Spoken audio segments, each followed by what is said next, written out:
വെറും ഒരു തെറ്റിദ്ധാരണയുടെ പുറത്ത് പണ്ടിട്ട ഒരു പേര് ഇപ്പോഴും ചുമന്നുകൊണ്ട് നടക്കുന്ന ഒരു പാവം ജീവിയാണ് തേൻകരടി എന്നറിയപ്പെടുന്ന നമ്മുടെ സ്ലോത്ത് ബിയർ.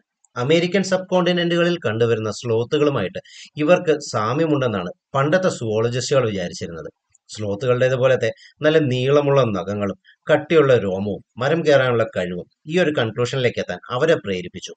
1791 ഇവർക്ക് ബിയർ സ്ലോത്ത് എന്ന് പേരിട്ടത് യൂറോപ്യൻ സുവോളജിസ്റ്റ് ആയിരുന്ന ജോർജ് ഷോയാണ്. പിന്നീട് കാലക്രമേണ ആ പേര് സ്ലോത്ത് ബിയറായി മാറുകയായിരുന്നു. ബ്രാഡിപ്പസ് ഉർസിനസ് എന്നതായിരുന്നു സ്ലോത്ത് ബിയറുകളുടെ ആദ്യത്തെ ശാസ്ത്രീയ നാമം. പിന്നീട് സ്ലോത്തുകളുമായിട്ട് ഇവർക്ക് ബന്ധമില്ല എന്ന് മനസ്സിലാക്കി കഴിഞ്ഞപ്പോൾ ആ പേരിലും ഒരു മാറ്റം വരുത്തി.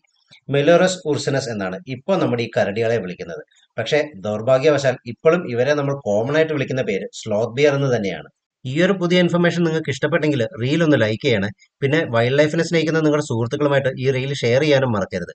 ഇതുപോലത്തെ ഇൻട്രസ്റ്റിംഗ് ആയിട്ടുള്ള കാർഡൻ കാഴ്ചകൾക്കും വിശേഷങ്ങൾക്കുമായിട്ട് ഈ പേജ് ഒന്ന് ഫോളോ ചെയ്ത് കൂടെ കൂടിയേക്കൂ.